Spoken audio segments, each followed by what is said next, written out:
नमस्कार, आप देख रहे हैं फाइनल ट्रेड दिल्ली स्टूडियो से। मैं हूं मिहिर भट्ट और मैं हूं डिम्पी कालरा। तो आज का सेशन थोड़ा वॉलेटाइल रहा, एक सीमित दायरे के अंदर वॉलेटिलिटी देखी क्योंकि एक्सपायरी सामने है, लेकिन एक अच्छी चीज मार्केट में ये थी कि आज 9800 बाजार ने किसी तरह से बचा लिया। तो आज 9800 बच गया, बाजार के अंदर वॉलेटिलिटी है, सौदे काटने हैं, छोड़ के जाने हैं। रोल ओवर का डाटा क्या कह रहा है, ये अंतिम बाजी के अंदर चर्चा करेंगे और जानेंगे कि कौन से शेयर सबसे बेहतर है।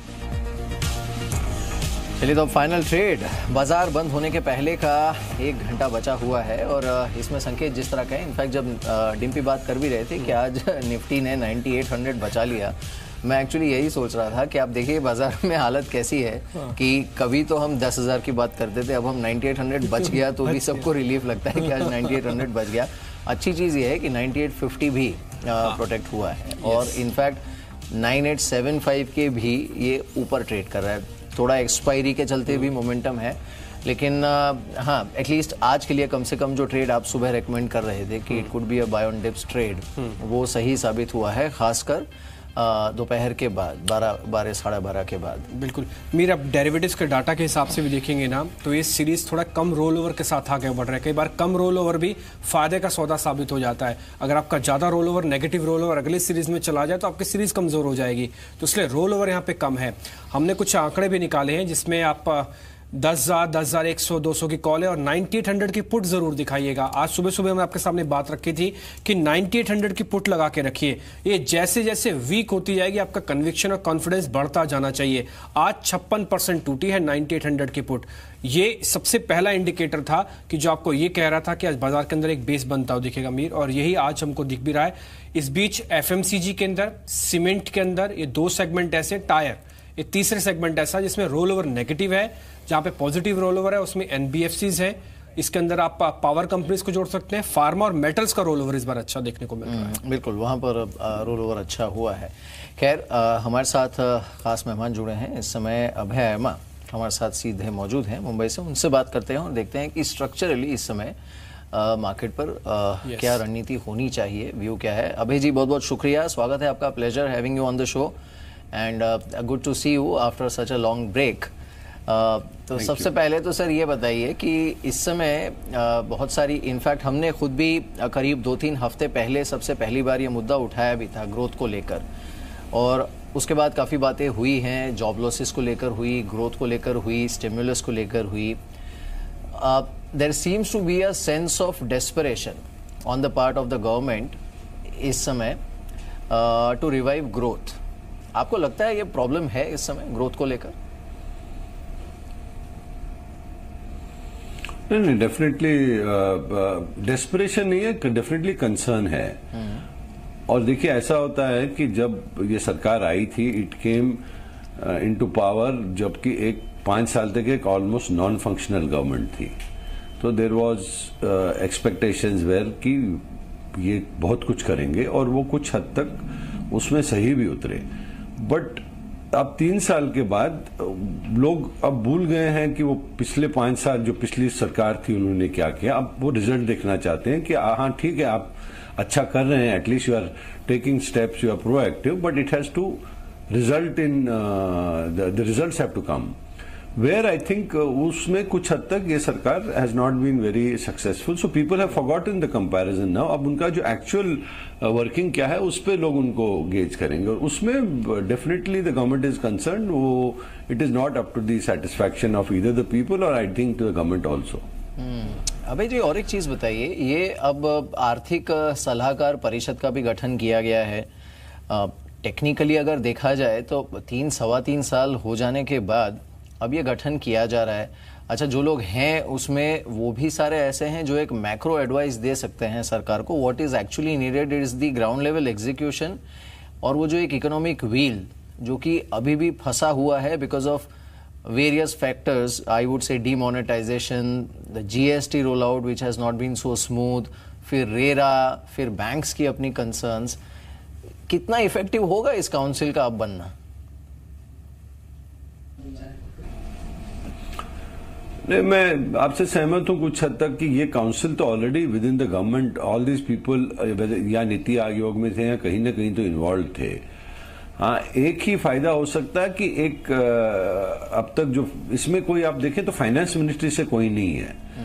तो एक पीएमओ के लिए which runs actually considering that this is a centralised form of government, तो एक पीएमओ के लिए एक independent evaluation from time to time उनको मिल सकता है। तो इफेक्टिवली जो स्टेप्स पीएमओ लेना चाहता है वो ले सकते हैं। तो if there is an urgency somewhere, numbers उनको इंडिपेंडेंटली मिलेंगे, तो it will be a direct access to. But उसके आगे इम्प्लीमेंटेशन तो end of the day ministry of finance को ही करना पड़ेगा, या जो बाकी इंडस्ट्रीज मिनिस्टर हैं या बाकी मिनिस्ट्रीज हैं उनको करना पड़ेगा।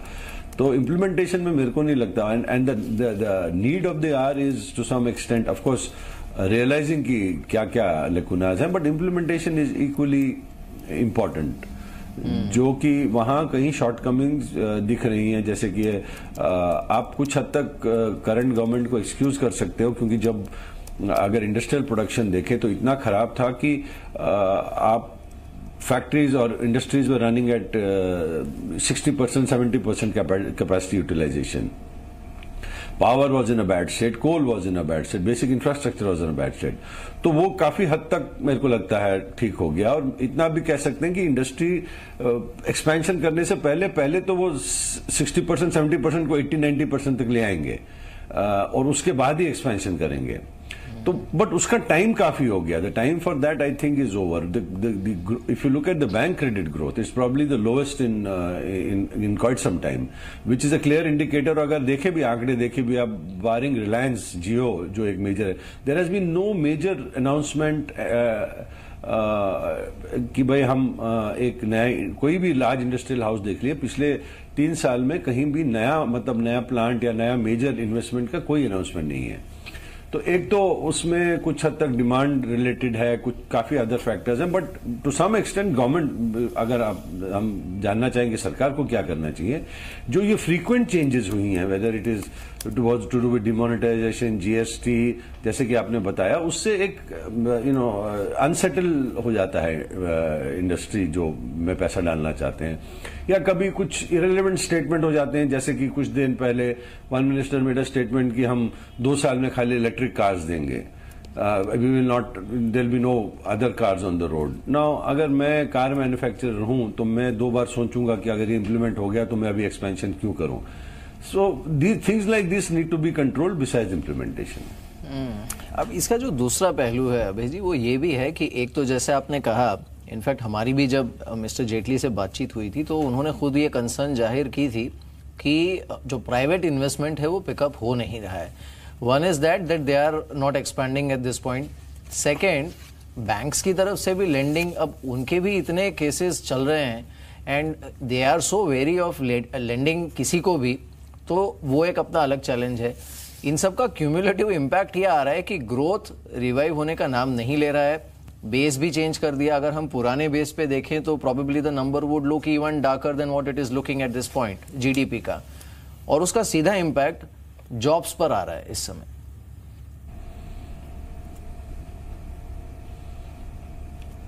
हाँ, एब्सोल्युटली राइट। इनफैक्ट जब doctor Manmohan Singh made a statement जब डिमोनेटाइजेशन के टाइम में कि 2% जीडीपी कम हो सकता है, I was very openly critical of it कि ये such a renowned economist, how can you say something like that.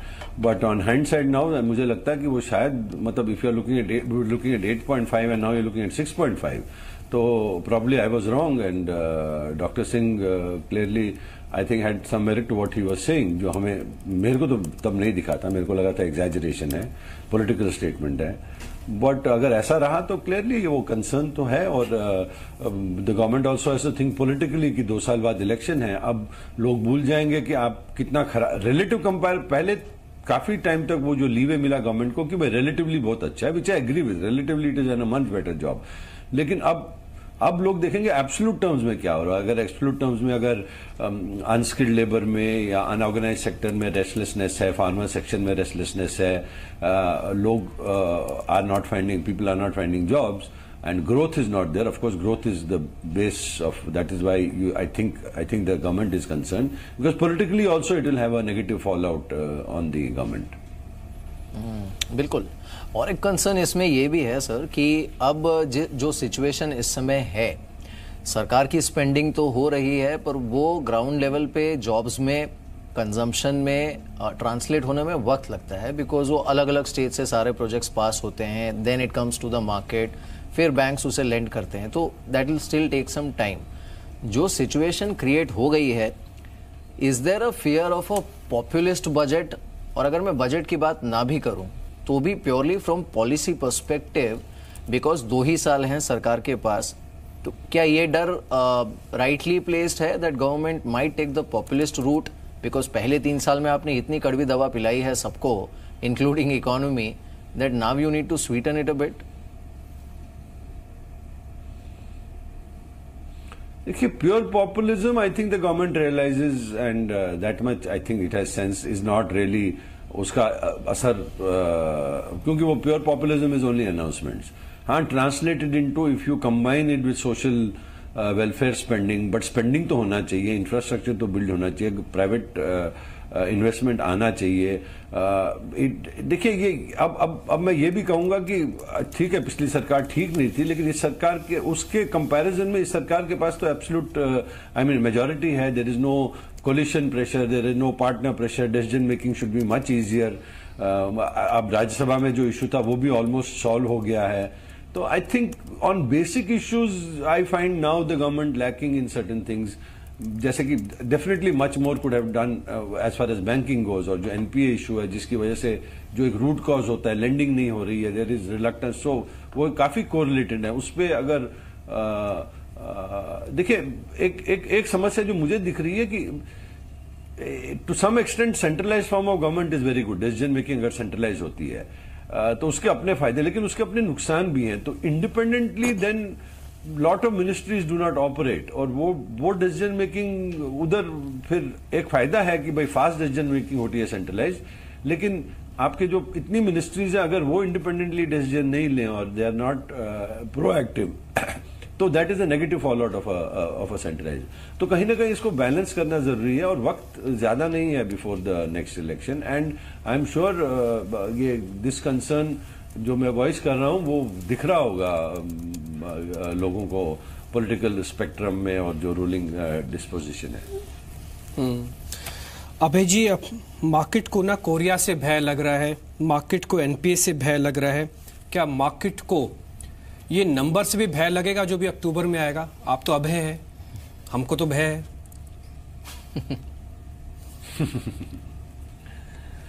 नहीं, अभय होना अच्छा होता है, लेकिन स्टॉक मार्केट में ज्यादा अभय यूजफुल नहीं रहता है. बट देखिए, as far as market goes, clearly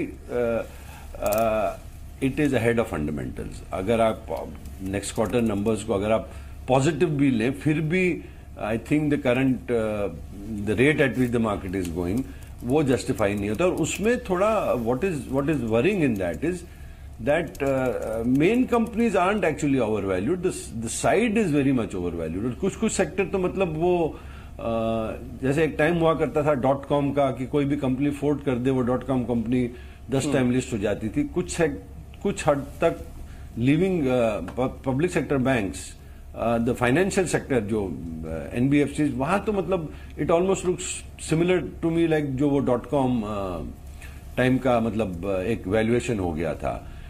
तो market clearly I think is ahead of इन दो sectors, it definitely ahead of fundamentals. और जहां की पॉसिबिलिटी है वैल्यूएशन अट्रैक्टिव, वहां लोग जा नहीं रहे हैं. तो ये एक टाइम आता है मार्केट में वो फंड लिक्विडिटी ड्रिवन रहता है, इधर वे, इधर लैक ऑफ लिक्विडिटी और एक्सेस लिक्विडिटी. तो कुछ हद तक मेरे को लगता है ये जो आप देख रहे हैं जो कि करेक्ट होना चाहिए for a healthy market, otherwise it will become worse and worse. एक लिक्विडिटी ड्रिवन मार्केट है. लिक्विडिटी ड्रिवन मार्केट में कभी कभी फंड मैनेजर भी doesn't know what to do, because आप फंडामेंटल अच्छे नहीं लग रहे हैं, आपको इन्वेस्ट नहीं करना चाह रहे हैं, लेकिन हर महीने आपके पास इतना पैसा आ रहा है कि आप sometimes you are forced to, you can't sit on too much of cash beyond a certain point. तो which is not a liquidity driven either way. अगर liquidity driven overpricing हो जाए, liquidity driven underpricing हो जाए, it's a matter of time before it gets corrected. तो कुछ हद तक हो रहा है, कुछ हद तक मेरे को होगा या stagnation होगा, but clearly levels in lot of these stocks at given the fundamentals I think are, I mean there are some hilarious, there are certain finance companies जिनका market capitalisation is bigger than a bank which is there, तो वो एक unrealistic है। End of the day finance companies या ये सब तभी पैसा बनाएंगे जबकि इंडस्ट्री में कोई पैसा बोरो करेगा। आई मीन इट्स नॉट कि finance company on its own, NBFCs on its own are going to generate wealth. It's an offset of economic activity. लेकिन अगर इकोनॉमिक एक्टिविटी स्लो है और आप उसको इतना ओवर वैल्यू करें तो कहीं ना कहीं आप एक वो फैड पे जा रहे हैं या फैशन पे जा रहे हैं, which is not healthy for the market. Mir खैर यही वजह है। आप देखिए पिछले हफ्ते के अंदर 2 बड़ी बैठकें हुई, एक कैबिनेट की बैठक हुई। अभी खबर ये आ रही है कि वित्त मंत्री पीएसयूज के साथ एक बैठक करने वाले हैं। खबर कल ये भी थी कि प्रधानमंत्री बैंकों के प्रमुखों से बातचीत करेंगे, वीडियो कॉन्फ्रेंसिंग के जरिए करेंगे। ये पिछले 10-15 दिनों में ऐसा लग रहा है कि सरकार बहुत जल्दी है कामों को निपटाने की और बहुत कुछ करना चाहती है, लेकिन अर्थव्यवस्था मालूम नहीं किस जगह पर आके खड़ी हुई और मुश्किल में है। नहीं, देखिए इसे देखने के 2 तरीके हैं। एक तरीके से अच्छा भी है कि there is a sense of urgency within the government, यानी वो पहले तो एडमिट कर रहे हैं कि yes there is a problem. और वो अगर आप वित्त मंत्री के भी बयान सुने पिछले कुछ जो आए हैं तो वो he is admitting that it's disturbing, जिस तरह का जीडीपी का आंकड़ा आ रहा है या फिर जिस तरह का आईआईपी का आंकड़ा आ रहा है, तो at least that admission is there that yes there is a problem. लेकिन अब जैसे अभय जी भी कह रहे थे कि एक तो टाइम कम है, दूसरा लोगों की एक्सपेक्टेशन इतनी ज्यादा है, एंड तीसरी चीज ये है कि देखिए लोगों ने लार्जली अगर आप देखें पीपल हैव सपोर्टेड, चाहे वो डीमोनेटाइजेशन हो, जीएसटी हो, अब लोगों ने सपोर्ट किया है because the intent was clear कि हम करप्शन हटाना चाहते हैं, ब्लैक मनी हटाना चाहते हैं, ease of doing business, but end of the day it has to translate into better living. तो वो अच्छे दिन, और अभी यही आई थिंक सबसे बड़ी चैलेंज है इस समय कि वो so called ease of doing business, India बहुत बड़ा इन्वेस्टमेंट डेस्टिनेशन, ये सारी चीजें अपनी जगह पे ठीक है, पर एटलीस्ट हम जितने कॉर्पोरेट से बात करते हैं the sense that we get is that the intent is there, but on ground level ease of doing business हो नहीं पाया है। वो रिफ्लेक्ट कर रहा है अर्निंग्स में, जिसकी रिवाइवल की हर साल मार्केट में भी बात होती है, हर पार्टिसिपेंट सोचता है कि इस साल तो रिवाइवल हो जाएगा अर्निंग्स में, वो हो नहीं रहा है। And then it sends you back on the drawing board कि अब हम इंडेक्स की वैल्यू कहां रखें।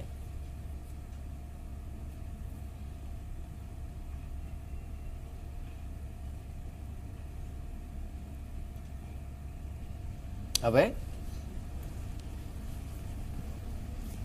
हाँ जी, सॉरी, आप सुन पा रहे हैं?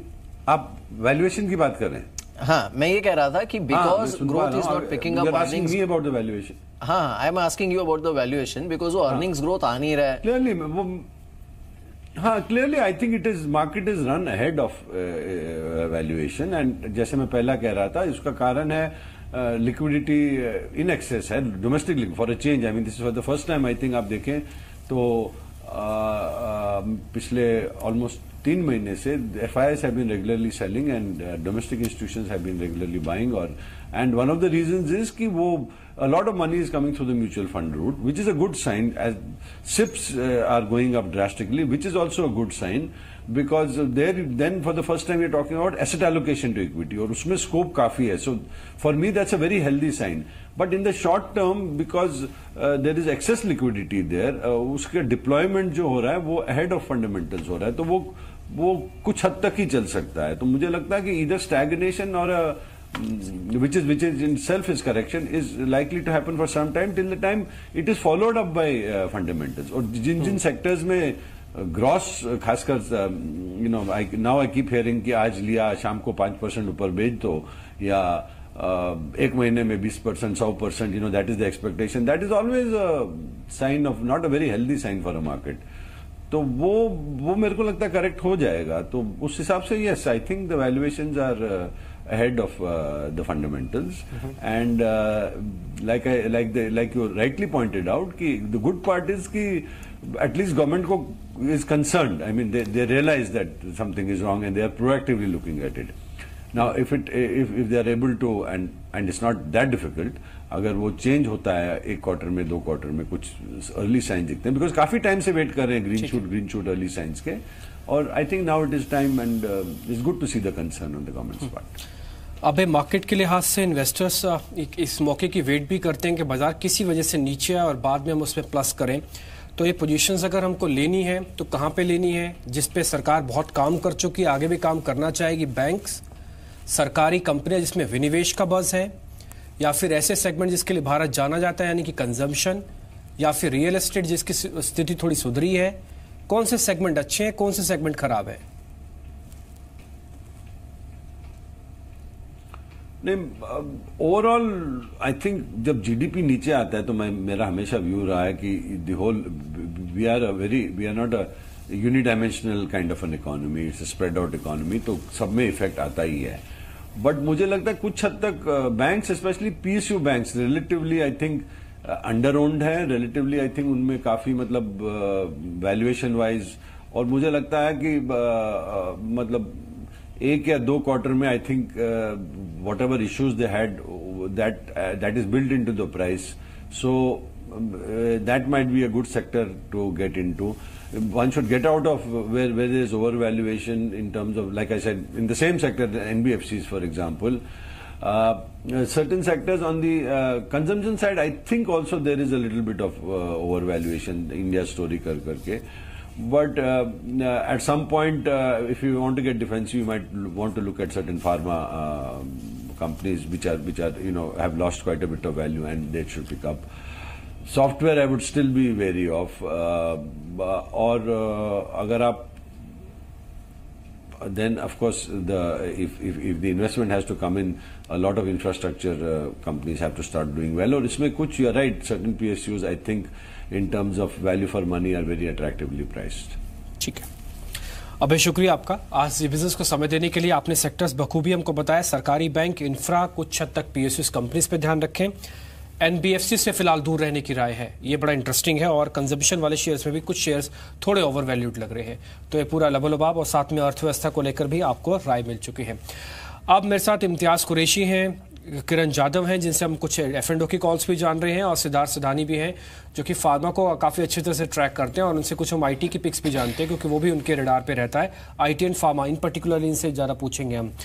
इम्तियाज़, पहले तो मार्केट पर आपका व्यू, ये छोटा मोटा पुल बैक आ रहा है, ये 9900 10,000 तक पहुंचाएगा या फिर ये बस इतना ही है, 20-30 पॉइंट और बस खत्म?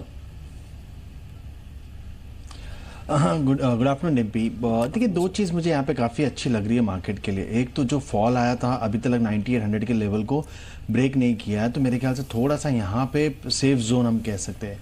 दूसरा चीज़, जो हिसाब से आज मार्केट में जो हैवी वेट का जो हमने एक बास्केट रन देखा है हमने ओएनजीसी में, कोल इंडिया में, तो ये एक काफ़ी अच्छी यहाँ पे कह सकते हैं कि बाइंग अपॉर्चुनिटीज़ जो नीचे के लेवल पे जो हम देखते हैं वो यहाँ पे नज़र आ रही है।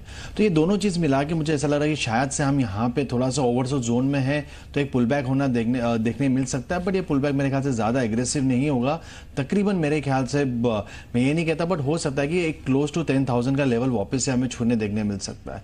वहाँ पर डिसाइड होगा कि वहाँ से third leg down side open होता है कि सेकेंड लाइक ओ स्ट्रेच होके 80% ऑफ द फॉल को रिट्रेस करता है। तो ये दो चीज वहां पे नजर आएगी। बट एज ऑफ नाउ थोड़ा सा बॉटम बन रहा है 98 के आसपास, और रैली हो सकती है तकरीबन 9950 से या 10,000 के क्लोज तक। बिल्कुल, चलिए कुछ और स्टॉक्स देख लेते हैं, और किरण आप फिर इसमें इस समय कहाँ आपको अच्छा ट्रेड दिख रहा है वो बता सकते हैं, बिकॉज स्पाइक कुछ एक स्टॉक्स हैं जिसमें अच्छा देखने को मिल रहा है। जैसे एक तो यील्ड वाइज देखिए, दिन के हाई लेवल्स पर इस समय ट्रेड कर रहा है। ओवरऑल रियल एस्टेट में काफ़ी अच्छा मूव देखने को मिला है, ये इंडेक्स इस समय अपने दिन के हाई पर है। Then you have stocks like Bombay Dyeing, Himmat Singh का, राजेश एक्सपोर्ट्स, जिन पर हमने काफ़ी अच्छा मूव देखा है।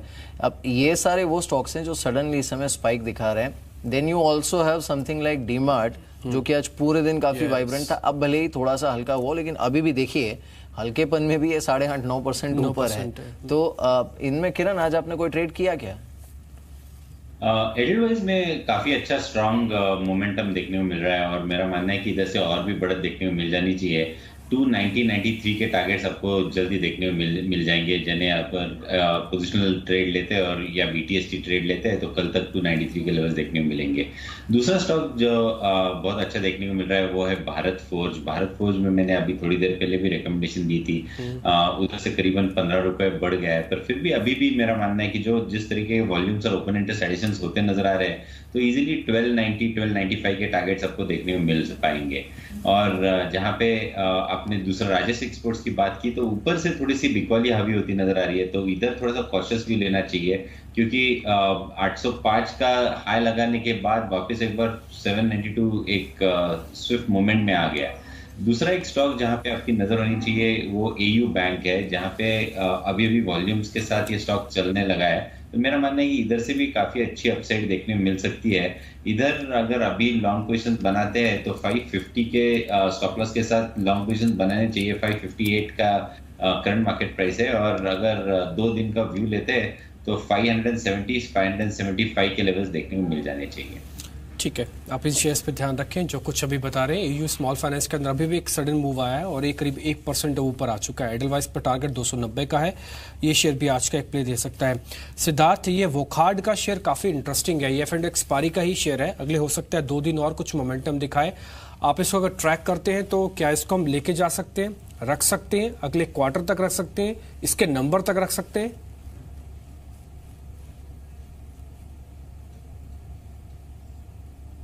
देखिए, फंडामेंटल्स और नंबर्स की बात करें डिम्पी, तो वोखार्ड हम अवॉइड करना चाहेंगे। टेक्निकल या डेरिवेटिव पर्सपेक्टिव से इस पे ट्रेड जरूर किया जा सकता है, बट फंडामेंटली कोई भी प्लांट ऑपरेशनल नहीं है, मैन्युफैक्चरिंग फैसिलिटीज ऑपरेशनल नहीं है। और हम मानते हैं कि अगर डीवीज का एक प्लांट अगर ऑब्जर्वेशन से क्लियर हो जाता है तो दूसरी सब कंपनियों पे बहुत ज्यादा देर तक पॉजिटिविटी नहीं रह सकती है। तो हमें लगता है कि वोखार्ड जैसी कंपनियों पे अवॉइड करनी चाहिए। फार्मा क्षेत्र की बात करें तो फार्मा क्षेत्र में एकमात्र कंपनी कैडिला हेल्थ केयर है जो हमें लग रहा है कि यूएस एफडीए की अटकलों से बाहर है, काफी इम्यून है और एपीआई पेंडिंग है। कैडिला हेल्थ केयर मानते हैं कि 530 के टारगेट से बाइंग जरूर की जा सकती है। बिल्कुल। चलिए इस बीच कुछ और स्टॉक्स देखते हैं जिसमें रुझान अच्छा है। एक बार अगर आप कैश के गेनर्स को देखेंगे एनएसई के, तो एक तो एवेन्यू सुपरमार्ट के साथ साथ ही हमने देखा कि जो बाकी भी रिटेल प्ले है उसमें अच्छा रुझान है। जैसे फ्यूचर ग्रुप के कुछ एक स्टॉक्स चल रहे हैं, शॉपर्स में हमने काफी अच्छा रुझान देखा था, हालांकि वो बीच बीच में प्रॉफिट टेकिंग देख रहा है, लेकिन रुझान हमने ठीक ठाक देखा था वहां पर भी। इसमें रिटेल स्पेस में एवेन्यू सुपरमार्ट या फिर कोई और दूसरा ट्रेड ऐसा है जो इस समय आपके ध्यान में बैठ रहा हो किरण? डीमार्ट पे ध्यान रखना चाहिए। मेरा मानना है कि इधर हालांकि 1200 से 1125 तक एक सेल ऑफ देखने को मिल रहा है, पर जो चार्ट पैटर्न है वो बहुत ही शानदार देखने को मिल रहा है। जो डिमांड हमने देखा था इस स्टॉक में आज सवेरे से करीबन 10,020 से लेके 1200 तक, वो काफी स्ट्रॉन्ग वॉल्यूम्स के साथ था, और ये जो बिकवाली आ रही है वो उतने वॉल्यूम्स के साथ नहीं आ रही, तो फॉलो बाइंग शायद नहीं मिल रहा है, इसलिए थोड़ी सी बिकवाली देखने को मिल रही है। पर इन ओवरऑल ये स्टॉक बहुत ही स्ट्रॉन्ग देखने को मिला। ठीक है, आज आईटीआई के अंदर फिर से बढ़त है, 7.5% अभी ऊपर है, 142 का शेयर है। इम्तियाज, जरा आप इसके चार्ट देखिए। ये शेयर करीब 5 दिन में 33% का रिटर्न दे चुका है। बाजार टूट रहा था, ये शेयर चल रहा था, ये आगे भी चलेगा? यस डिम्पी, मेरे ख्याल से यहाँ पे और इनकी बढ़त देखने मिल सकती है, बट मेरे ख्याल से आज जो मोमेंटम है काफ़ी बड़ा स्विंग दिया है यहाँ पे। डाउन साइड 125 और ऊपर में 145, तकरीबन एक कह सकते हैं कि 100 रुपीज़ या 150 रुपीज़ स्क्रिप्ट में हाई और लो तकरीबन 20 रुपए के स्प्रेड में। तो मेरे ख्याल से थोड़ा सा यहाँ पे रिस्क रिवॉर्ड रेशियो अनफेवरेबल हो सकता है यहाँ पे, तो वेट करना चाहिए, थोड़ा सा स्टॉक कंसोलिडेट हुए उसके बाद यहाँ से बाइंग अपॉर्चुनिटी नजर आ सकती है। बट करंट लेवल पे जो अगर फ्रेश निवेश करना है तो मेरे ख्याल से वेट करना चाहिए। अगर जिनके पास निवेशित है ऑलरेडी आईटीआई में तो वेट करिए। मेरे ख्याल से हो सकता है कि कल या परसों के सेशन में स्टॉक्स 155 के लेवल को सरपास कर जाए, वहां पे प्रॉफिट बुक कर सकते हैं। बिल्कुल। कुछ और स्टॉक्स देखते हैं, और सिद्धार्थ आप इसमें देख सकते हैं। इनफैक्ट आज फिर से एक बार जो इलेक्ट्रोड मैन्युफैक्चरिंग स्पेस में स्टॉक्स हैं उसमें हमने अच्छा रुझान देखा है। आप चाहे तो ऑडोर वेल्डिंग्स को देखिए, एचईजी को, ग्रेफाइट इंडिया को, इन सब पर रुझान ठीक देखने को मिल रहा है इस समय। पिछले दिनों भी इसमें हमने अच्छी खासी तेजी देखी थी। आपने कोई रिकमेंडेशन दी थी यहाँ पर सिद्धार्थ?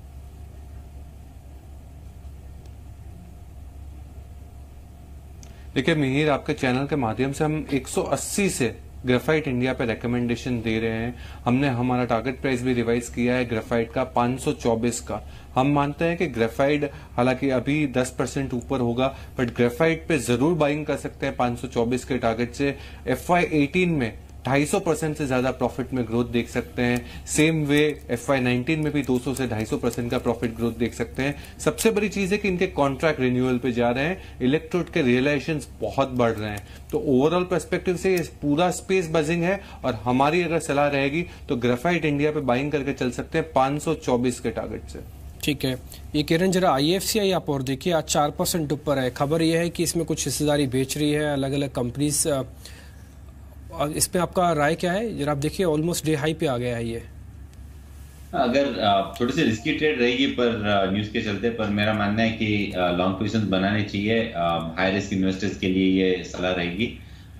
2310 के स्टॉप लॉस के साथ लॉन्ग पोजीशन बनाने चाहिए और टारगेट्स के लिए हम 2465 के लेवल्स देखने को मिल जाने चाहिए।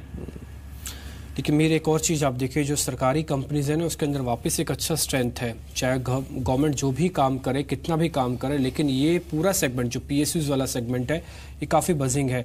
ऑयल इंडिया का आज एक बार दिखाइए 4% ऊपर है, 4.5%। हालांकि इसकी वजह क्रूड हो सकती है, ये भी है। ONGC आप दिखा सकते हैं, NMDC आप दिखा सकते हैं। ये कुछ एक ऐसे शेयर्स हैं जिनमें अच्छा मूव देखने को मिल रहा है। ये रुके हुए शेयर्स थे, अब वापस चलना शुरू हुआ है इनमें। देखिए ये मूव है, लेकिन जो एक्चुअल कंसर्न है आई थिंक मार्केट के लिए भी फिलहाल वो ये है कि एक तो वॉलेटिलिटी है ज़्यादा। अब आज भले ही इंडिया विक्स नीचे हो, लेकिन ओवरऑल अगर आप देखें रुझान तो थोड़ा सा वॉलेटाइल है। और दूसरा, कोई भी ट्रेड ऐसा नहीं है जो कि होल्ड कर रहा हो एट इंडेक्स लेवल। तो आप ना ही सेक्टोरल व्यू ले सकते हैं, ना ही इंडेक्स पर व्यू ले सकते हैं। आपको पूरी तरह से स्टॉक स्पेसिफिक रणनीति अपनानी पड़ती है। और इसमें PSU स्पेस जो है पूरा, वो थोड़ा अनप्रेडिक्टेबल इसलिए भी है क्योंकि कब कौन सी अनाउंसमेंट आएगी सरकार की तरफ से ये कहना मुश्किल है। जैसे आपने देखा होगा कल पावर स्टॉक्स में काफी अच्छा रुझान था, आज सुबह भी अच्छा रुझान था, फिर बीच में हमने देखा जब एक डिप आया।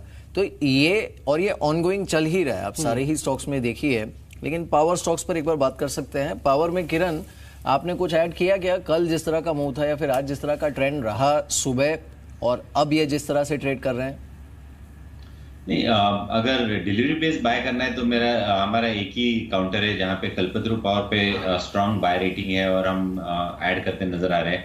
तो बेसिकली ये डिलीवरी बेस्ड या कोर पोर्टफोलियो का स्टॉक रहेगा और इधर से काफी अपसाइड देखने को मिलेगी।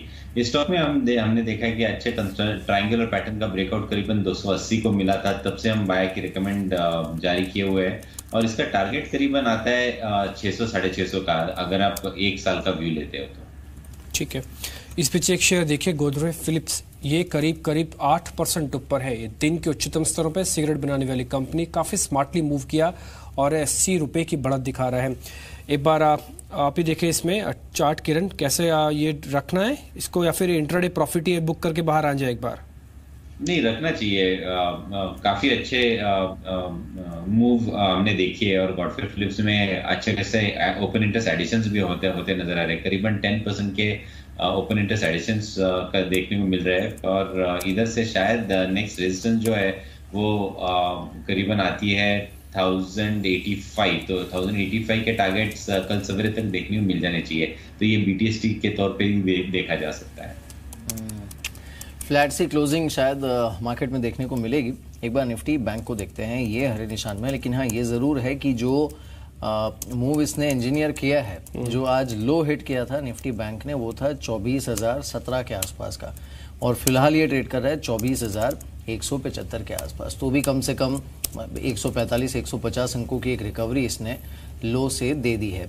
अब इसमें जो लैग है वो दरअसल PSU बैंकिंग स्पेस का है। लेकिन ओवरऑल निफ्टी बैंक पर इस समय इम्तियाज आपको कोई स्ट्रेटेजी अपनानी हो, कंसिडरिंग की एक्सपायरी का हफ्ता भी है, तो वो क्या होनी चाहिए? मेरे दो चीज़ यहाँ पे मुझे बैंक निफ्टी में समझ में आ रहा है। एक तो 24,300, I am talking about bank Nifty future level. अगर 24,300 के ऊपर निफ्टी सरपास कर जाती है बैंक निफ्टी, तो मेरे ख्याल से बाय ट्रिगर हो सकता है। यहाँ पे स्टॉप लॉस होगा 24,070, मतलब तकरीबन almost 230 rupees down side stop loss होगा। और जो रिकवरी होगी मेरे ख्याल से पूरे फॉल की रिकवरी होगी, जो कि 25,104 से जो फॉल डाउन हुआ 23,915, इसकी पूरी फॉल की हमें रिकवरी देखने मिल सकती, जो कि तकरीबन मेरा जो इमीडिएट टारगेट होगा 24,750 से 24,800 तक के लिए। बट जो ये पूरा जो स्ट्रेटेजी है ये पूरी तकरीबन 24,300 के ऊपर एग्जीक्यूट की जा सकती है, not at a current level. ठीक है, अब 2 एक्सपायरी के शेयर हैं, जरा वो भी आप देखिए इम्तियाज। एक तो जस्ट डायल है, दूसरा इन्फीबीम है। कल 40% का डिप आया था, आज 5% ऊपर है। ये इन्फीबीम में क्या करना है, और एक जस्ट डायल और देख लीजिए, ये इसमें कुछ ट्रेड लेना है। ये एक्सपायरी के ही है शेयर दोनों। देखिए, मैं इन्फीबीम पे इतना ज़्यादा पॉजिटिव नहीं हूँ, बट थोड़ा सा जस्ट डायल के ऊपर ही मैं यहाँ पे टिप्पणी देना चाहूँगा। यहाँ पे 366 366 काफ़ी अच्छा स्ट्रॉन्ग सपोर्ट है। जब तक ये ब्रेक नहीं होता मेरे ख्याल से बाय इनिशिएट किया जा सकता है, कह सकते हैं कि बाय ऑन डिक्लाइन स्ट्रैटेजी भी रखी जा सकती है, और एक शॉर्ट कवरिंग बिफोर एक्सपायरी या मे बी टिल एक्सपायरी तक हमें देखने मिल सकती है, जो कि स्टॉक्स वापस से एक जो इनके रिसेंट हाई है 419 उसको सरपास कर सकता है। तो फिलहाल बेस पॉजिटिव हो जस्ट डायल पे, जो हिसाब से हमने बड़ी गिरावट भी देखी है स्टॉक्स में, काफ़ी ज़्यादा अभी जो हिसाब से मार्केट में गिरावट है, स्टॉक्स अपने आप को संभल के चल रहे हैं यहाँ पे, तो मेरे ख्याल से बेटर ऑप्शन दोनों में से इन्फीबीम और just dial. I suppose just dial much promising rather than Infibeam. बिल्कुल। चलिए खैर, रोजाना इस वक्त हम आपके लिए लेकर आते हैं फाइनल बेट। देखते हैं आज की फाइनल बेट क्या है।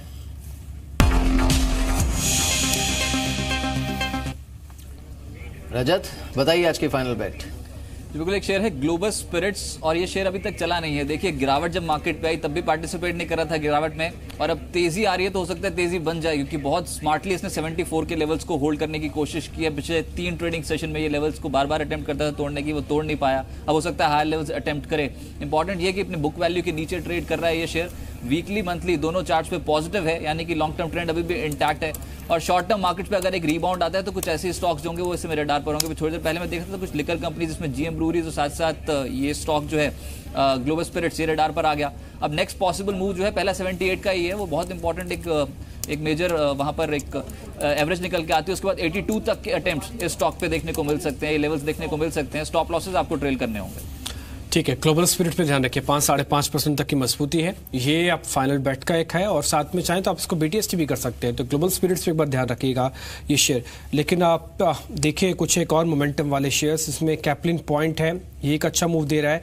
अभी हमने गोडफ्रे फिलिप्स की बात की थी, वीएसटी इंडस्ट्रीज भी आप दिखा सकते हैं, ये सिगरेट बनाने वाली एक और कंपनी, ये भी ऑलमोस्ट डे हाई पे ही है, और अभी ग्लोबल स्पिरिट्स भी आपको मिल गया। तो सिगरेट और शराब दोनों के ही शेयर्स इस समय कहीं ना कहीं मोमेंटम में बनते हुए दिख रहे हैं मार्केट के। दीवान हाउसिंग 6% ऊपर आ चुका है, ये अभी चल रहा है 257 पे। एफएमसीजी एनबीएफसीज को लेकर थोड़ी मुश्किल है, अभी भी कह रहे थे। किरण, एक बार आप इसको देखेंगे टेक्निकली, ये पोजीशंस होल्ड करके जाने वाला शेयर है या फिर इंट्राडे गेन है, एक्सपायरी का ही शेयर है सिर्फ? मेरा मानना है कि थोड़ा सा वक्त देना चाहिए स्टॉक को, अगर कोई लॉन्ग पोजीशन है या बनाना चाहता है। मेरा स्टॉप लॉस रहेगा 535 का, और लॉन्ग पोजीशन बनाने चाहिए। टारगेट के लिए 580 585 के लेवल्स देखने को मिल जाने चाहिए अगले 2 ट्रेडिंग सेशंस के अंदर। क्या मार्केट के अंदर आपको कुछ और शेयर्स देखें आप, आज ओएनजीसी का प्ले बहुत शानदार था, 4% ऊपर, कुछ कच्चे तेल का मूव था, कुछ एक्सपायरी का पुल बैक था। एक्सिस बैंक के अंदर आज लगातार ब्लॉक डील्स हुई हैं सुबह सुबह, करीब 12-13 लाख के शेयर्स के हाथ बदला हुआ आज सुबह, और ये शेयर 500 को भी होल्ड कर रहा है, आज इसने गेन भी दिखाया। आपके रिकमेंडेशन क्या है सिद्धार्थ, एक्सिस बैंक पे ट्रैक करते हैं आप? ये 500 का मैं टेक्निकल लेवल आपको बता रहा हूँ, आप तो खैर फंडामेंटली देखते हैं, मैं टेक्निकल बता रहा हूँ कि 500 बहुत इंपॉर्टेंट है इसके लिए।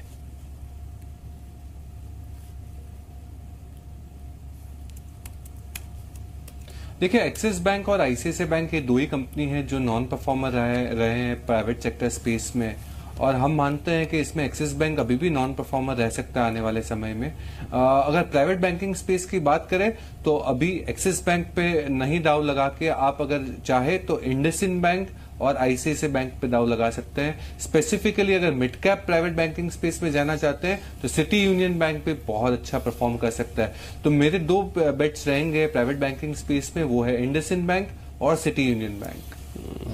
बिल्कुल फ्लैट इस समय मार्केट है। एक बार एडवांस डिक्लाइन देख लेते हैं, जो बाकी यूरोपियन मार्केट्स हैं उनका भी हाल एक बार देख लेते हैं, वहां पर संकेत किस तरह के हैं। तो सबसे पहले अगर आप देखें इस समय जिस तरह की ब्रेथ मार्केट में बनी हुई है, यूरोपियन मार्केट्स आप देखिए, यहाँ पर जर्मन इंडेक्स में तो मजबूती है, लेकिन जो बाकी इंडाइसेस हैं वो फ्लैट ही रुझान दिखाते हुए, जो कि इंडियन मार्केट्स में भी कुछ हद तक रिफ्लेक्ट कर रहा है। सिमिलरली अगर आप देखें इस समय जो यूएस मार्केट्स हैं उसके फ्यूचर्स में भी कोई खास संकेत नहीं है, फ्लैट ही है बिल्कुल।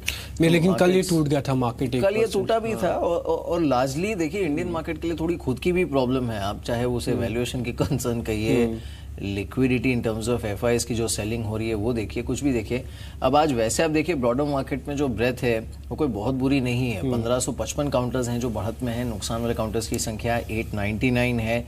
एनएससी पर भी आंकड़ा सिमिलर है, इनफैक्ट जो बढ़ने वाले काउंटर्स हैं उनकी संख्या ऑलमोस्ट दुगनी है नुकसान वाले काउंटर्स के मुकाबले, लेकिन जो इंडेक्स है ना उसमें मूवमेंट नहीं है। और इसकी एक जो बड़ी प्रॉब्लम है वो ये है कि there is a leadership problem. आप सिर्फ रिलायंस पर या सिर्फ एल&टी HDFC पर या सिर्फ आईटीसी या सिर्फ एचडीएफसी पर एक हद से ज्यादा इन वैल्यूएशंस पर मार्केट को नहीं चला सकते। एक आपकी मैं बात को और बड़ा करूं इसमें, क्योंकि आप बैंक निफ्टी भी देखिए, आज हम एक्सपायरी के सामने खड़े हैं। ठीक है, निफ्टी के अंदर होंगे 51 शेयर, लेकिन बैंक निफ्टी तो 12-13 शेयर्स का इंडेक्स है, ये बिल्कुल नहीं चल रहा। और यहाँ पे आज भी देखिए मेरी 24,000 का इंडाइसिस है, सिर्फ 42 अंक ऊपर है। और आप सरकारी बैंकों और निजी बैंकों का खेमा देखेंगे, किसी में ऐसा कोई हरी नहीं दिख रही, कोई जल्दबाजी नहीं दिख रही शॉर्ट कवरिंग की, और पूरी तरह से एकदम से वैसे भी लो रोल ओवर तुमको मिल ही रहा है निफ्टी का। अब तक सिर्फ 25 से 26% का ही रोल ओवर है। तो रोल ओवर जब तक पिकअप नहीं होगा, सरकारी बैंक तब तक चलेंगे नहीं। शायद बाजार के अंदर आप कोई बड़ा मूव, इसलिए जब सभी एनालिस्ट 10,000 के लेवल्स में कोई राय नहीं दे रहा, सब कह रहे हैं पुल बैक आएगा तो 99, 60, 80, max to max 10,000, max to max 10,000। और एक कॉल राइटिंग जो मिहिर हुई है ना, आज हमने बात की थी नितिन से, 10,000 से लेकर 10,000 की जो कॉल राइटिंग है ना, बड़ी सीवियर है ये। It's a severe writing. जब तक 10,000 की कॉल्स में वापस बाइंग नहीं आती अक्टूबर वाले मंथ में, तब तक बाजार का शक मुश्किल लग भी रहा है फिलहाल। इसकी एक जो चैलेंज है वो ये भी है कि एफआईएस की तरफ से या फिर एफपीआईस की तरफ से अगर आप देखें तो वो बिकवाली का जो दौर है वो अभी भी चल रहा है और उसका क्वांटम भी ठीक ठाक है। अंचल हमारे साथ इनफैक्ट मौजूद हैं ये बताने के लिए कि ये बिकवाली कॉन्स्टेंटली क्यों चल रही है, बताइए अंचल। शुक्रिया अमीर। देखिए, अगर आप बीते इस साल का यानी 2017 जनवरी से ही ट्रेंड देखेंगे तो एक डाउन साइड पे एफआईआई का ट्रेंड रहा है, सिवाय फेब और मार्च के जहां पे एक अच्छी बाइंग आई थी और उसके बाद थोड़ी सी बाइंग जुलाई में दिखी। बाकी ऐसा कोई महीना नहीं था जहां सेलिंग नहीं की एफपीआईज ने। सो मच सो पिछले 2 महीने यानी अगस्त का पूरे महीने का डेटा और सितंबर में आज तक का डेटा, कल तक का डेटा अगर आप देखें तो ऑलमोस्ट 28,000 करोड़ से ज्यादा की सेलिंग एफपीआईज कर चुके हैं। कारण कुछ प्रमुख की अगर बात करें, सबसे पहला और सबसे बड़ा कारण जो इंडियन मार्केट्स थे, एक पॉइंट ऑफ टाइम में जो पी मल्टीपल था भारतीय बाजारों का 26 के पार चला गया था। अन्य एशियाई बाजारों के मुकाबले भारतीय बाजार महंगे हो गए थे। दूसरी ओर Q1 जीडीपी आंकड़े डिसअपॉइंटिंग थे, 3 साल के निचले स्तर पे था, उसकी वजह से एक चिंता जनरेट होती हुई दिखी। महंगाई के आंकड़े बढ़ रहे थे तो जो उम्मीद थी आरबीआई का रेट कट का वो खत्म हो गई, वो एक डैम्पिंग इफेक्ट डाला। साथ ही जीएसटी करेक्शन को लेकर कुछ क्लैरिटी नहीं आ रही थी और किस हद तक का इम्पैक्ट कंपनियों के नंबर्स पर आएगा, Q2 नंबर्स पे आएगा, उस पर भी अभी तक कोई क्लैरिटी नहीं थी। तो उसका एक इम्पैक्ट रहा जिसको देखते हैं एफपीआईज ने एग्जिट करना शुरू किया। अगर आप बात करें इंटरनेशनल मार्केट्स की वजह से, देखिए यूएस नॉर्थ कोरिया के बीच में जो वाद विवाद चल रहा है उसमें कोई क्लैरिटी नहीं है कि एग्जैक्टली अब क्या होगा। यानी बाजार एक स्टेबल क्लियर सिचुएशन चाहता है, वो नहीं दिख रही है और वो चीज़ लगातार बार बार इंडियन मार्केट्स को डेंट कर रही है। और साथ ही अक्टूबर से यूएस फेड शुरू करेंगे बॉन्ड बिकवाली, और जब ये बिकवाली शुरू होगी तो उससे पहले एफपीआई चाहते हैं कि कुछ फंड्स उनके पास हो ताकि वहां इन्वेस्ट किया जा सके। लेकिन सबसे बड़ा मुद्दा और सबसे क्रिटिकल एस्पेक्ट रहा पी मल्टीपल 26 को क्रॉस करना। हिस्टोरिकली अगर आप मिहिर देखें, जब जब इंडियन मार्केट ने 26 के मल्टीपल को क्रॉस किया, सेलिंग आई है और वही चीज साफ रिफ्लेक्ट हो रही है अगर आप इनको बाकी अन्य एमिनेंट एशियन मार्केट से कंपेयर करें। इस समय एशिया में सबसे सस्ता और इन्वेस्टमेंट के लिए प्राइम बाजार अगर देखें तो मलेशियन मार्केट्स हैं जो अभी भी 16.5 के मल्टीपल में ट्रेड हो रहे हैं।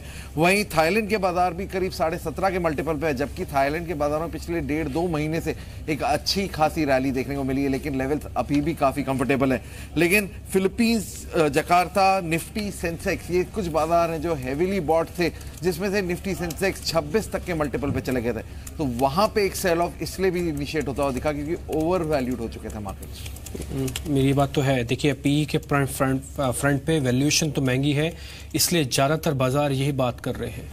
मार्केट में पी देखा जा रहा है और जो रिफॉर्म्स की प्रोसेस है और भी कई सारे जो रीजंस है वो जस्ट के तस है, उसमें कोई रिवाइव नहीं है। आपको याद होगा हम तो 2 महीने से यही बात कर रहे हैं कि मार्केट के पास एक रीजन होना चाहिए वैल्यूएशन को और ऊपर ले आने का। यस, तो फॉरवर्ड लुकिंग जो वैल्यूएशन प्रीमियम है वो एटलीस्ट मार्केट को इस समय नहीं दिख रहा है। खैर चलिए, बाजार बंद होने वाला है इस समय। एटलीस्ट एक अच्छी चीज ये हुई कि यूरोप जब ओपन हुआ था तो उसके बाद वहां पर जो नुकसान देखने को मिला उसके बाद रिकवरी आई और इंडियन मार्केट में भी ये रिकवरी प्ले आउट हुई। अब क्योंकि एक्सपायरी होने वाली है और वैसे ही वॉलेटाइल हफ्ता है, अगले हफ्ते फिर से ट्रंकेटेड ट्रेड होने वाला है, इन सब के बीच कोई कंजम्पशन साइड पर आपने कोई नया ट्रेड इस समय पिक किया है क्या सिद्धार्थ?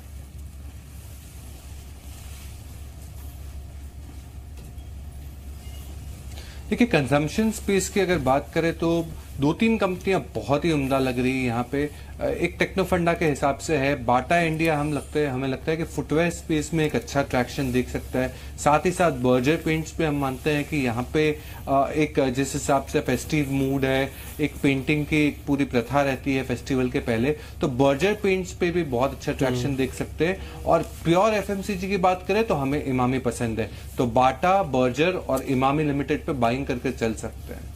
ठीक है, कुछ पर्टिकुलर स्टॉक्स हैं एफएमसीजी के। डाबर थोड़ी देर पहले हमको आशीष चतुर्मोता भी बता के गए हैं, आप इसमें एक सौदा खड़ा करना चाहें तो उनकी राय है यहाँ पे 300 का एक स्टॉप लॉस लगा के एक सौदा खड़ा किया जा सकता है। कुछ और बीटीएसटी कॉल्स भी हैं, एसटीबीटी भी हो सकती हैं। साक्षी से जान लेते हैं कौन सी कॉल्स है। साक्षी बताएं आप। शुक्रिया डिम्पी, आज सभी बीटीएसटी कॉल्स है मेरे पास। निर्मल बांग से हमने बातचीत की, उन्होंने गोकुल दास एक्सपोर्ट्स को पिक किया है, जिसमें अभी आधे घंटे के दौरान आप देखेंगे तो ह्यूज वॉल्यूम्स के साथ खरीदारी हुई है। 118 के ये लेवल्स देखते हैं, 103 पर स्टॉप लॉस मेंटेन करने के लिए उन्होंने कहा है। साथ ही इक्विटास भी इनको पसंद है और बीटीएसटी की रिकमेंडेशन है यहाँ पर 172 के टारगेट्स के लिए और 151 पर हम अपना स्टॉप लॉस लगा सकते हैं। जगदीश ठक्कर ने भी कॉल दी है ऑयल एंड गैस स्पेस से ओएनजीसी पर 175 के ऊपर में ये लेवल्स देखते हैं और स्टॉप लॉस हमें 166 पर मेंटेन करके चलना है। साथ ही स्ट्राइड शासन ये भी इन्हें पसंद है और खरीदारी की सलाह यहाँ पर 925 के टारगेट्स के लिए 900 का एक स्टॉप लॉस हम मेंटेन कर सकते हैं। फिलहाल 910 के लेवल्स पर ये ट्रेड होते हुए नजर आ रहा है। लोकेश उपल से हमने बात की और उन्होंने मेटल्स को चुना जो आज बाजार को काफी सपोर्ट भी दे रहे हैं। वेदांता इन्हें पसंद है और 327 के लेवल्स के लिए खरीदारी करने की सलाह है इनकी। 309 पर एक सपोर्ट रखने के लिए कहा है। ऑयल इंडिया इनका एक और पसंदीदा शेयर जो कि बीटीएसटी के रडार पर है, इनके 365 के टारगेट्स के लिए हम खरीद सकते हैं। 340 पर स्टॉप लॉस मेंटेन करने को कहा है। ठीक है, कुछ एक पर्टिकुलर स्टॉक्स देखिए। इसमें देखिए ऑयल इंडिया का नाम अभी फिर से आया है, तो आप इस शेयर पे ध्यान रखिए। 365 तक का टारगेट है, इस शेयर पे ध्यान रखा जा सकता है। लेकिन भी न केवल सेकेंडरी मार्केट बल्कि प्राइमरी मार्केट में भी हैं आईपीओस काफ़ी। तो कल आईसीआईसीआई लोम्बार्ड की लिस्टिंग होगी और जो प्रताप स्नैक्स आईपीओ उसका 16 गुना सब्सक्रिप्शन हो चुका है। और वैसे भी ये बताया जा रहा है कि लिस्टिंग गेन के लिए प्रताप स्नैक्स का अच्छा ग्रे मार्केट प्राइस भी चल रहा है बाजार के अंदर। तो दोनों का अपडेट आपको दें। आईसीआईसीआई लोम्बार्ड कल लिस्ट होगा और प्रताप स्नैक्स कल 16 गुना अब तक सब्सक्राइब हो चुका। आज इसका आखिरी दिन है पर्चा भरने का। सिद्धार्थ, ये प्रताप स्नैक्स में आपने रिकमेंडेशन दी थी क्या आईपीओ की? अभी भर भी सकते हैं, आज का खैर दिन बाकी भी है।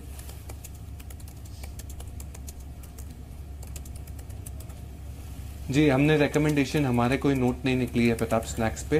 हमें लग रहा है कि थोड़ा सा एक्सपेंसिव है। हालांकि ये एक जेनरिक व्यू जरूर है कि एफएमसीजी स्पेस में जो फूड स्पेस है यहाँ पे एक अच्छा ट्रैक्शन देखने मिल रहा है। हम देख रहे हैं जीता जाता है एग्जाम्पल डीमार्ट पे।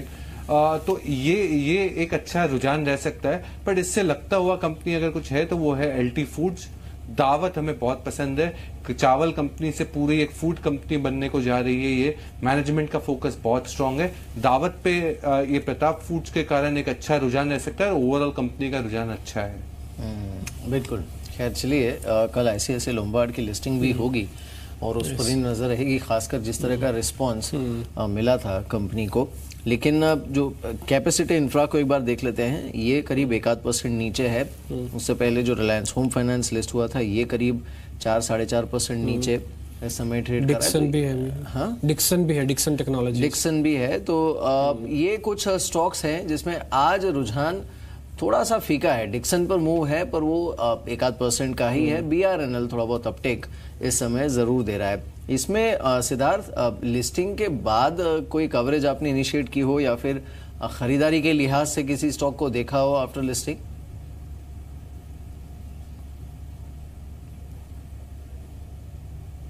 जी नहीं, इन पर्टिकुलर लिस्टिंग के बाद कोई कवरेज लिस्ट पे नहीं लाए हैं। बट ओवरऑल पर्सपेक्टिव से हमें जो अभी रिसेंटली में जो सारी कंपनियां आई हैं उसमें डिक्सन टेक्नोलॉजी एक अच्छी लग रही है, पोटेंशियल वाली, जहाँ पे मार्जिन का भी एक्सपेंशन है। ओवरऑल ऑपरेशनल कंपनी का बहुत अच्छा है। तो डिक्सन टेक्नोलॉजी एक पॉजिटिव रुझान जरूर दे सकता है। पिछले साल के आईपीओ के हिसाब से एक कंपनी हमें बहुत पसंद है, वो है एडवांस एंजाइम। हम मानते हैं कि एडवांस एंजाइम नंबर्स बहुत अच्छे नहीं आ रहे हैं अभी रिसेंटली में, बट एडवांस एंजाइम बहुत अच्छा परफॉर्म कर सकता है आने वाले 1 साल में। ठीक है, ये सिंजिन पे कुछ ट्रेड ले सकते हैं क्या किरण? 4% ऊपर है सिंजिन।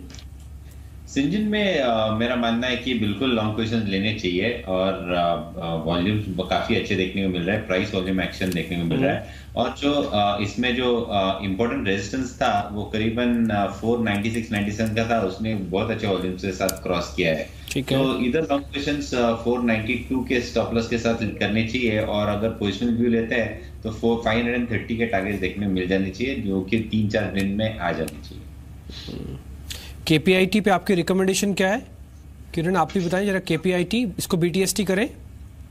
केपीआईटी भी बीटीएसटी किया जा सकता है, काफी अच्छे वॉल्यूम्स के साथ यह स्टॉक ऊपर चल रहा है और इसके लिए स्टॉप लॉस बहुत नजदीक है। 118 का स्टॉप लॉस रहेगा और 124 के टारगेट्स देखने को मिल जाने, 24 से 26 के टारगेट्स देखने को मिल जाने चाहिए। चलिए, इस बीच मिड कैप्स में जहां पर अब आधे % से ज्यादा का मूव है, इसमें देखिए एक तो DHFL है जो कि 6% ऊपर, क्लोजिंग में 12 मिनट का समय बाकी है, अभी भी 6% ऊपर है। इंडिया बुल्स रियल एस्टेट है जो कि 4% ऊपर है, साथ ही ऑयल इंडिया और एक काउंटर है जो कि मजबूती दिखा रहा है, Wockhardt, Indian hotels, Tata global beverages, ये काउंटर्स हैं जहां पर अच्छा मूव है इस समय। वोकहार्ट पर इम्तियाज कोई ट्रेड आप करेंगे क्या? बेशक मैं काफ़ी ज़्यादा पॉजिटिव हूँ फार्मास्यूटिकल में, खास करके डॉक्टर रेड्डीज़ जो हाई कह सकते हैं लार्ज कैप फार्मा में। और वोकहार्ट की हम बात करते हैं, ये काफ़ी अच्छा यहाँ पे सपोर्ट है, बट थोड़ा सा दूर है यहाँ पे सपोर्ट 577। मैं ये जो ट्रेड इनिशिएट करना चाहूँगा, तकरीबन 2 से 3 हफ्ते के लिए पोजिशनल ट्रेड होगा यहाँ पे। 577 के स्टॉप लॉस है यहाँ पे, होल्ड किया जा सकता है और मेरे ख्याल से ये थोड़ा सा कंसोलिडेशन जोन चालू है वोकहार्ट फार्मा का, और जैसे ये कंसोलिडेशन जोन ब्रेकआउट होगा तकरीबन 660 के ऊपर क्लोजिंग बेसिस पे, हो सकता है कि ये स्टॉक्स आपको नया लेवल दिखाए तकरीबन 710-720। और इसी क्षेत्र में से एक मिड कैप कह सकते हैं फार्मास्यूटिकल है विवीमेड लैब्स, तकरीबन एक अच्छी रैली हमने देखी 96 रुपीज से 153 रुपीज तक, और आज के लो से तकरीबन 50% ऑफ रिट्रेसमेंट हो चुका है। तो मेरे ख्याल से वहां पे भी एक छोटी सी अवधि के लिए 2 से 3 हफ्ते के लिए पोजीशन बना सकते हैं 123 के स्टॉप लॉस है, और ऊपरी स्तर में मेरे ख्याल से हो सकता है कि 160-165 तक के रेंज देखने मिले। तो ये 2 स्टॉक्स में काफी ज्यादा पॉजिटिव हूं मैं। मेरा आज देख के लग नहीं रहा कि हम एक्सपायरी के बेहद करीब है, क्योंकि आप मार्केट का ना ब्रेड्थ भी देखिए, ये बिल्कुल बट सा गया है। आज बाजार का आप मूव देखिए, ठीक है 12 बजे से पहले बाजार ने रिकवरी दिखाई है बाद में उसके बाद, लेकिन वो रिकवरी उतनी कन्विंसिंग नहीं दिख रही है।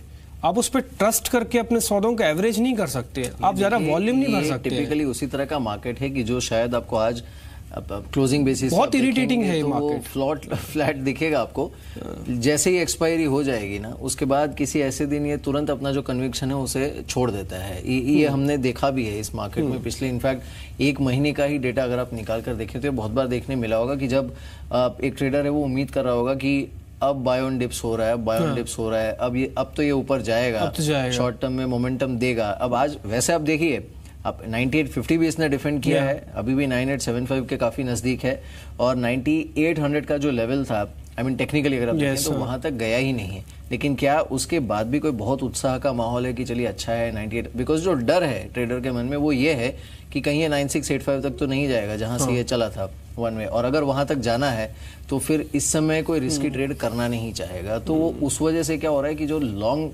स्ट्रॉन्ग लॉन्ग कन्विक्शन जो दिखना चाहिए मार्केट में वो दिख नहीं रहा है, ऊपर से एक्सपायरी है। लेकिन रियल एस्टेट में आज जो मूव था, इसमें रियल एस्टेट में कोई ट्रेड आपने इम्तियाज किया क्या आज?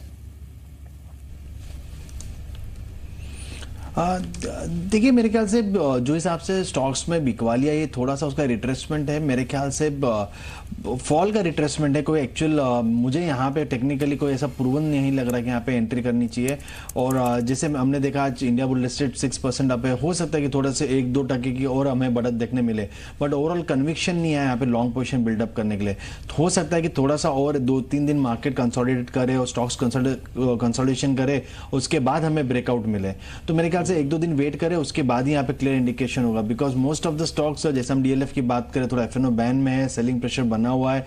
इंडिया बुल लिस्टेड में तकरीबन हमने एक अच्छी रैली, कल का फॉल डाउन, आज का रिट्रेसमेंट, तो मेरे ख्याल से थोड़ा सा यहाँ पे कंसोलिडेशन कंटिन्यू रहेगा अगले 102 दिन।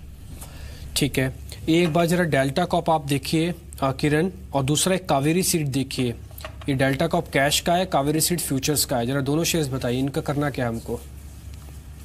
डेल्टा कॉप में लॉन्ग पोजीशन जरूर बनाने चाहिए। मुझे लगता है कि इधर से काफी अच्छी अपसाइड आनी चाहिए, और ये इजीली अगर आप महीने भर यानी दिवाली तक की व्यू लेते हैं तो ये इजीली 230 240 के लेवल्स देखने में मिल जाने चाहिए और इस ट्रेड के लिए सिर्फ 188 का स्टॉप लॉस यानी 10 रुपए का या 15 रुपए का स्टॉप लॉस लगा के चलना चाहिए।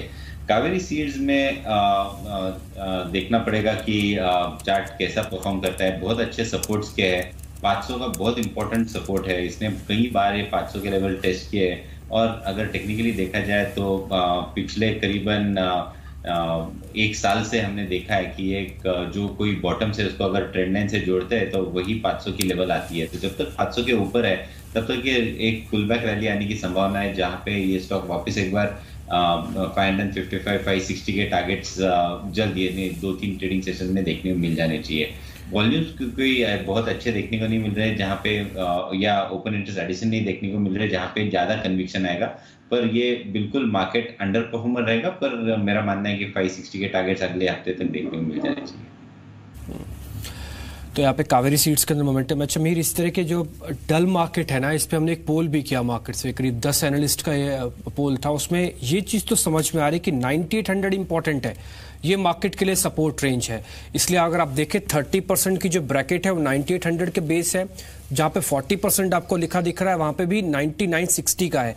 ये बाजार डल ही रहने वाला है, ये पोल से समझ में आ रहा है। लेकिन एक बात भी बिल्कुल क्लियर हुई इसी पोल से हमको कि 9800 शायद बाजार नहीं तोड़ेगा, जैसे आज भी उसने बचाया, लेकिन 10,000 का किसी ने लेवल नहीं दिया हमको।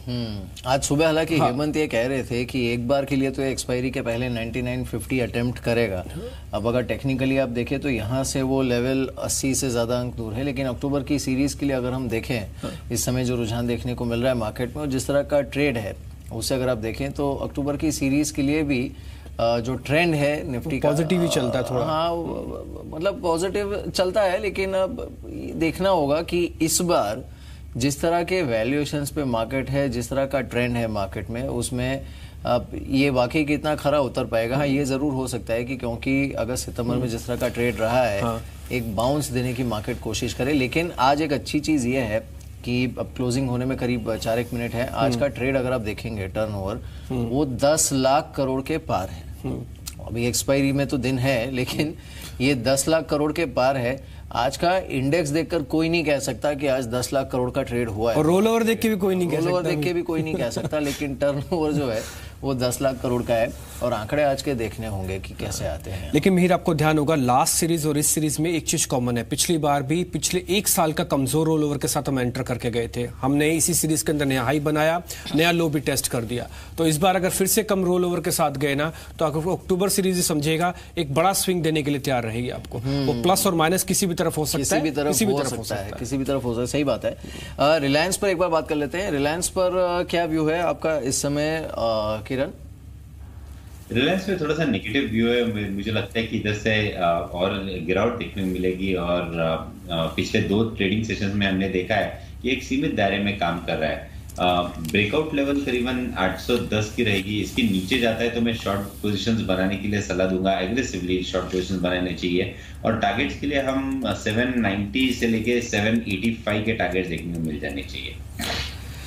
ठीक है, चलिए मार्केट बंद होने के कगार पर है। आज वैसे डल बाजार है। आज पूरी तरह से मार्केट के अंदर एक तरफ की कन्विक्शन बिल्कुल नहीं दिख रही है। हाँ, बाजार ने दोनों लोगों को खुश किया, जिन्होंने पहले शॉर्ट किया होगा 12 बजे तक खुश थे, जिन्होंने पुल बैक खेला 12 बजे के बाद खुश हुए हैं।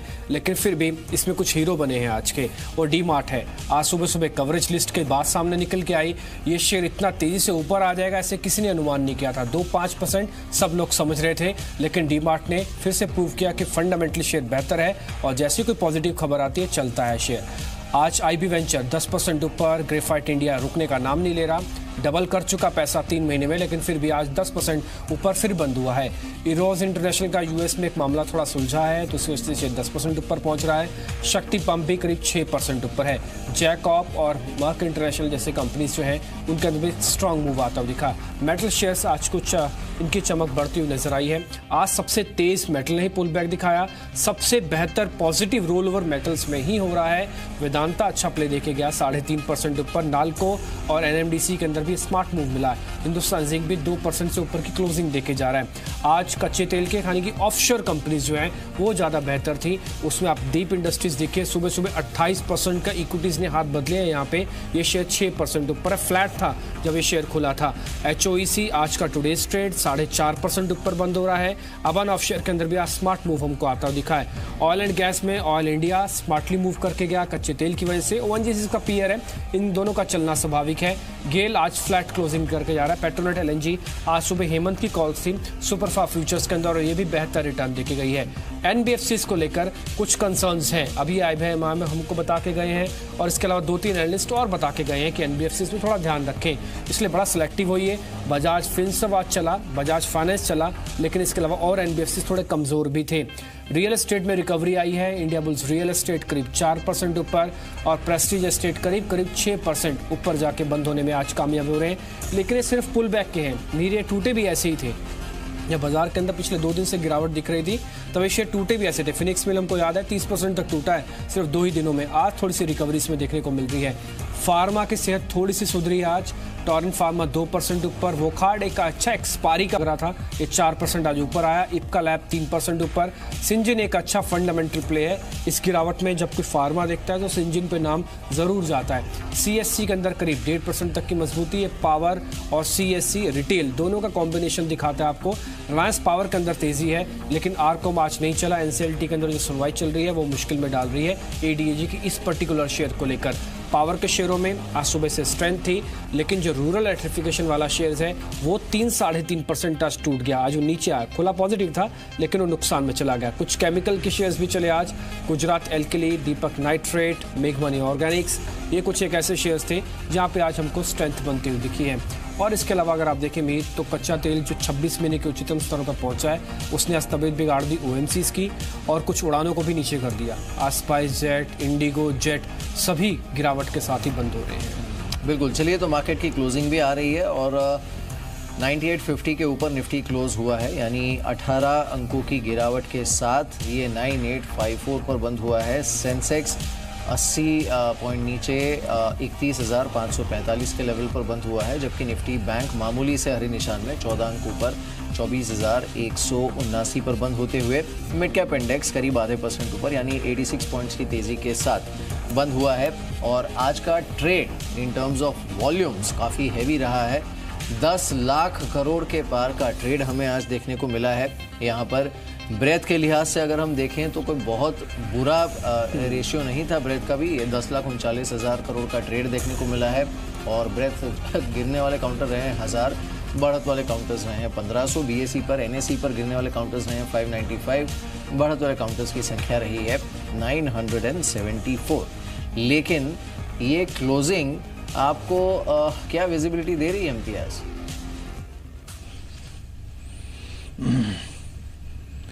देखिए थोड़ा सा यहाँ पे मैं जो हिसाब से जो लास्ट हाफ में जो सेलिंग आई, थोड़ा सा यहाँ पे वापस चिंता बढ़ गई बिकॉज एक टेक्निकली वर्ड था यहाँ पे ओपन टू क्लोज, और यहाँ पे ओपन टू क्लोज काफ़ी ज़्यादा क्लोजली वॉच आउट था यहाँ पे कि वो 75-76 के आसपास ओपन थी यहाँ पे, तो उसी के ऊपर क्लोज आती तो मेरे ख्याल से हो सकता था कि पॉजिटिव कैंडल बनता और कल फॉलोअप ऑफ एक्शन देखने मिलता। बट मेरे ख्याल से आज का हाई और लो काफ़ी इंपॉर्टेंट होगा मार्केट के लिए। वेट एंड वॉच करेंगे यहाँ पे। अगर कल मार्केट हो सकता है कि शायद से पॉजिटिव ओपन दे और 98 जो आज के हाई है 9892 उसके ऊपर अगर मेंटेन कर लेता तो मेरे ख्याल से एक अच्छी शॉर्ट कवरिंग बिफोर एक्सपायरी हमें देखने मिल सकती है। हमें भी हो सकता है कि थोड़ा सा शॉर्ट साइड प्रॉफिट बुकिंग देखने मिले और पोजीशंस थोड़े यहाँ पे हमें पॉजिटिव साइड पे देखने मिले। तो फिलहाल बेस सिंपल 9800 का सपोर्ट है, जब तक वो ब्रेक नहीं होता कोई नेगेटिव डाउनसाइड देखना थोड़ा मुश्किल है। ठीक है इम्तियाज, आप हमारे साथ बने रहिए और सिद्धार्थ से भी हम बातचीत करेंगे। किरण आपका शुक्रिया आज कार्यक्रम में जुड़ने के लिए, आपने काफ़ी सारे स्टॉक्स बताए। आप 2 बजे से हमारे साथ हैं, थोड़ा थक गए होंगे, चाय पीजिए। और आज का दिन तो खैर ठीक नहीं था, लेकिन कल के दिन की तैयारी कीजिए और सुबह सुबह ना हमको ट्रेडिंग कॉल्स भी भेज दीजिएगा, ठीक है। एक छोटे से ब्रेक का समय है, ब्रेक के बाद ना बाजार कल कैसे ट्रेड करेगा उसकी तैयारी आज ही कर लेंगे। एक छोटे से ब्रेक के बाद लौट रहे हैं।